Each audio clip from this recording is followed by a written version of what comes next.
Welcome to In Pursuit of Truth. This is your host, Sir Patrick Mack. We've got 8 new Q posts. I'm going to get started right on them. If you want to skip right through to my analysis, just click on the timestamp below. Here we go. Post 1415 in response to Donald Trump's post.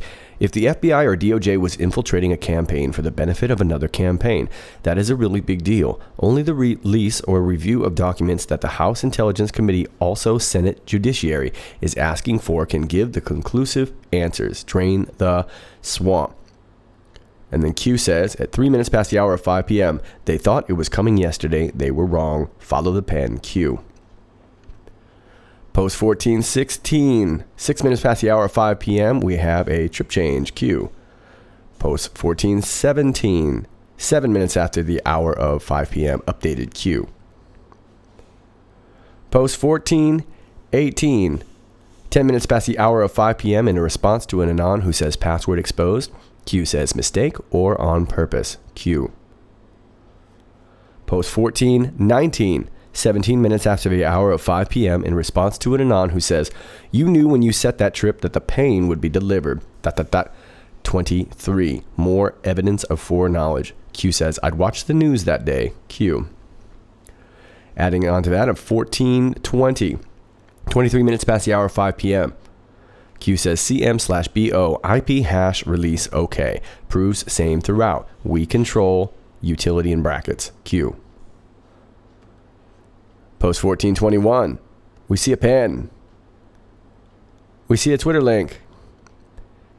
And 7 minutes past the hour of 5 p.m., Q says, updated, Q. And post 1422, 7 minutes past the hour of 6 p.m.,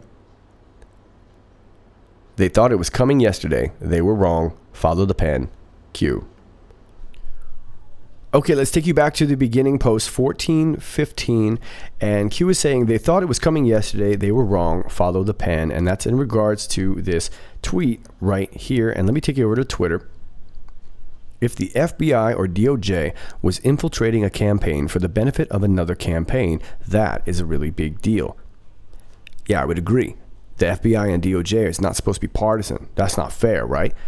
Only the release or review of documents that the House Intelligence Committee, also Senate Judiciary, is asking for can give the conclusive answers. Drain the swamp. So President Trump is kind of getting what he's been looking for. And he's been implying this all this time that he can use his authority, but it's really, really going to help when we have the House and the Senate and they're actually asking for it. And we got that earlier on May 15th in the form of this from Representative Jim Jordan, Mark Meadows, and Ron DeSantis. And I just want to turn you on to the third paragraph of this to really, really talk about what they're looking for. To complete our independent oversight and investigative duties, we must obtain all documents responsive to previous requests by Congress. This includes the documents related to the potential abuses of the Foreign Intelligence Surveillance Act, documents related to the FBI and broader Department of Justice's initial investigation into the Trump campaign prior to the appointment of the special counsel, and the unredacted August 2017 memo written by Deputy Attorney General Rosenstein that articulated the scope of the special counsel's jurisdiction. The Department of Justice has obstructed congressional oversight by refusing to supply necessary and relevant documents. As members of the legislative branch, we believe the best course of action would be for you to exercise the powers vested in the executive to make the documents we require available to Congress. Excuse me. So, it looks to me like they're asking for everything. And it's about time, right? We're fed up with this. We don't want any more redacted text. We don't want any more of this fancy redacted memos and blah, blah, blah. And we never even got to see the memo that was written by Rosenstein in the first place that was basically telling us all what the special counsel was looking for. And, of course, what they're asking for is a form of the powers vested in the executive. Well, that's an executive order, correct? And we've been looking for that too. We've been wanting one of, we knew that one of two was coming.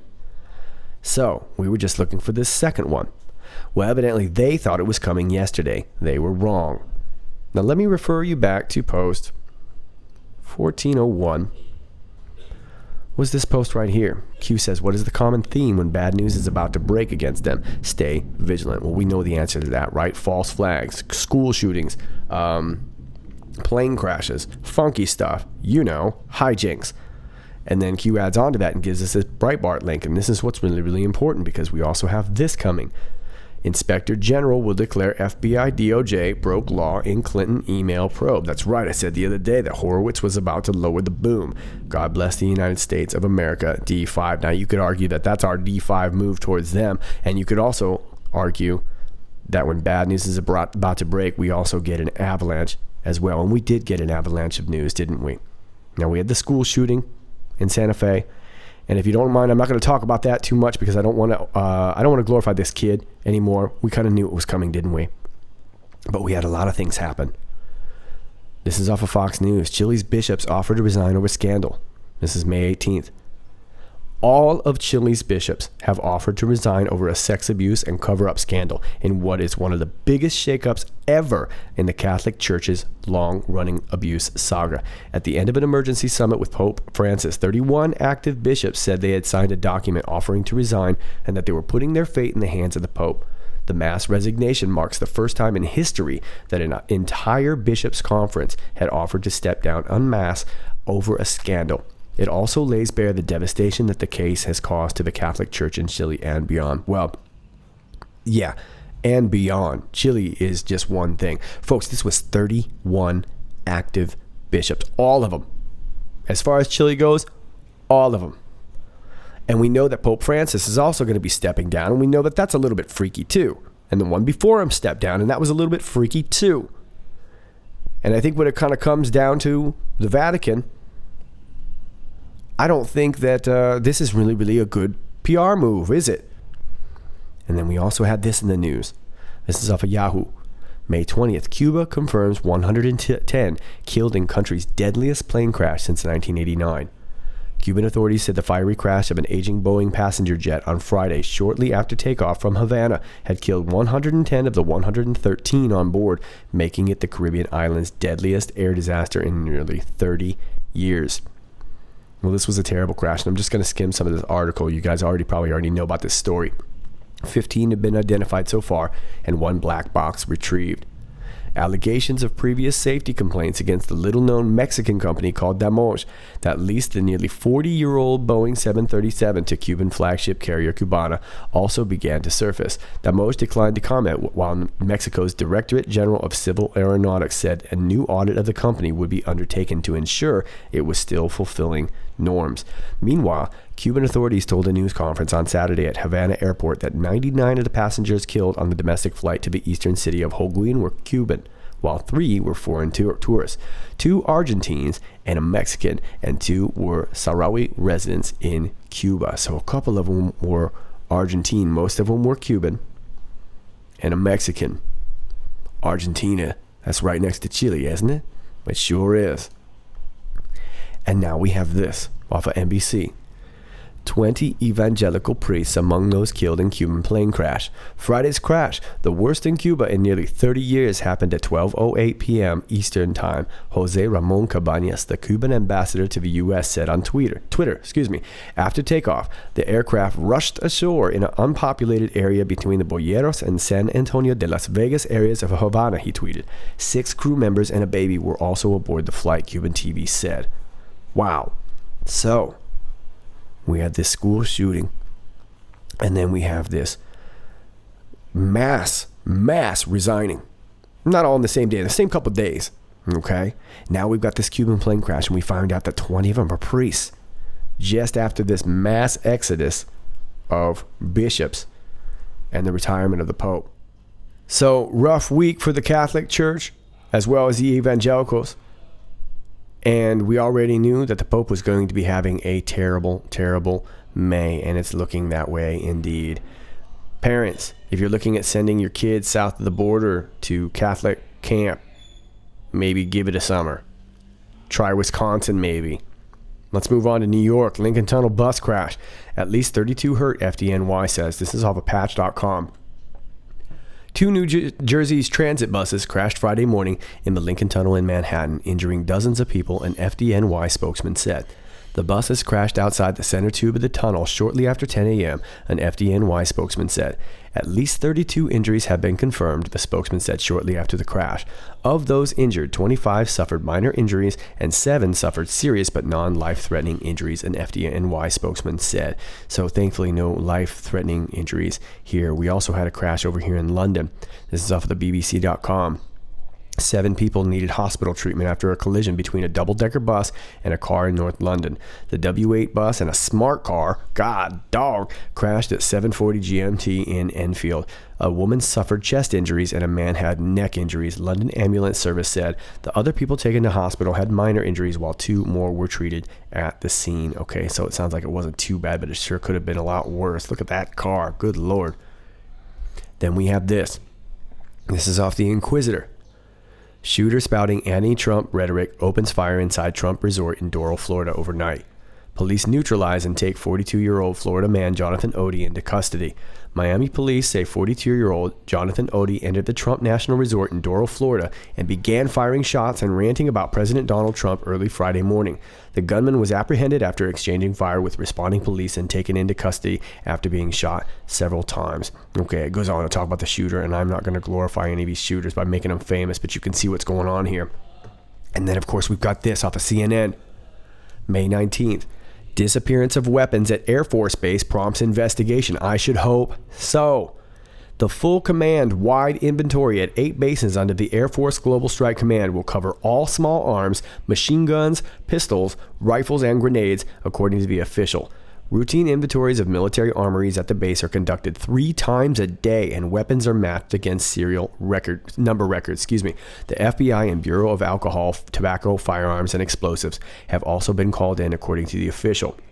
The inventory was ordered on Thursday after an M240 fully automatic machine gun was found to be missing at the base in Minot, North Dakota during a routine inventory the previous day.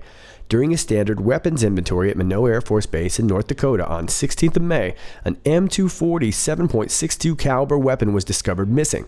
The 5th Bomb Wing and 91st Missile Wing immediately began a search of their weapons inventories and opened an investigation with the Air Force official of Special Investigations. This investigation is ongoing, and more information will be provided as it becomes available, the command said in a statement. Air Force Global Strike Command takes the safety and security of our installations, our airmen, and the public very seriously. In the interest of safety and accountability, AFGSC leadership has directed an immediate command-wide weapons inventory, the statement went on to say. On May 1st, a box of 32 grenades for an automatic grenade launcher apparently fell off the back of moving military vehicle, also from Minot. When the driver and crew got to their destination, they found the back of the vehicle had opened and the box was missing. They searched for it, but did not find it. All 8 bases being inventoried are part of the Air Force's Global Strike Command, which is responsible for nuclear-tipped intercontinental ballistic missiles, B-1, B-2, and B-52 bombers, air-launched cruise missiles, and gravity bombs, as well as the Air Force Nuclear Command, Control, and Communications System. More than 30,000 personnel are assigned to the command. The armories and security personnel are not directly involved in the protection of nuclear weapons, the official said, adding there is no indication that the security of those weapons has been compromised. In 2007, 6 nuclear warheads on cruise missiles were mistakenly carried on a flight from Minot, North Dakota to Barksdale, Louisiana, prompting a major investigation and disciplinary action. The crew was unaware they had nuclear weapons on board. Wow, you think you'd want to know something about that. Of course, that was back in 2007, but still, geez. Hey, look, I packed you lunch. There's some fruit cups, and I know you like that little pudding thing, but oh yeah, and there's also some nuclear warheads on the plane, just in case you get bullied. Now we also had this. Folks, I can't make this stuff up. This is from May 18th off of Task and Purpose. An ammo box fell from a Black Hawk and crashed through the roof of a Texas school. A box of ammunition fell from a UH-60 Black Hawk helicopter and crashed through the roof of Parkland Elementary School in El Paso, Texas on Thursday afternoon, landing in the middle of a classroom, the Associated Press reports. No one was injured. Luckily, the classroom was empty when the incident occurred around 3:45 p.m., NBC News reports, well after students were released for the day. The ammo box did, however, cause enough damage to knock out power in part of the building. And there's a picture, and let me blow it up for you here. Folks, this fell through the roof of an elementary school that just happened to be named Parkland. Same one as the shooting, right? Wasn't that the same one as these buses here? This was back in February. Fire destroys 16 Parkland buses, chief says. Exploding tires forced firefighters to pull back. So it looks like the cabal was really driving home Parkland. Okay? And Parkland was also related to JFK. That was the hospital in which he passed away in. Is the cabal trying to point out that this is what's going to happen, just like what happened to JFK? Well, clearly, terrible events going on. And Q says they thought it was coming yesterday. They were wrong. Follow the pen. That's right. Well, we know. Maybe the cabal should have been following Q, because we know we follow the pen. And we can see right here, we have this very strange trip code ID. Now comes the pain in 23. Well, that's not like Q to do that. Usually it looks like a number like this. And then Q goes on to change the trip code over here on post 1417, saying that it's updated. Post 1418 responding to what looks like Q's first trip code before he updated it. Password exposed. Q says mistake or on purpose. Well, if we know in the past, we know there's a lot of people that would love to think it's a mistake. Okay. And although I don't like to talk about these people much, I think we all kind of know that, certain types like the Jerome Corsi's of the world have been very anti-Q lately. And at first they were very pro-Q, and now all of a sudden all this rhetoric is kind of ramping up. And I don't want to go way into that because that's ugly stuff, and I think it takes us off a task. But it bears mentioning, and I think Q's calling these people out by doing these little changes and seeing kind of who's biting. Now, there's a lot more going on the research boards and the HM boards than actually happens on the QAnon.pub board, so I'm not always privy to that. But you can see that Q clearly was wanting us to see this. Now comes the pain in 23 before they change it, and they're saying that it's okay. And if we go over to here to 1419, we'll see that an Anon says, you knew that when you set that trip that the pain would be delivered, 23. More evidence of foreknowledge. And Q says, I watched the news that day. Okay, so what's this 23 that we're talking about? 23, well, 23, could it be the 23rd? That's going to be this Wednesday. Is that when the IG report's going to be coming out? Q's telling us to follow the pen, and we know with the pen comes the EOs. Now let's remember our plan. This was the 22-week plan.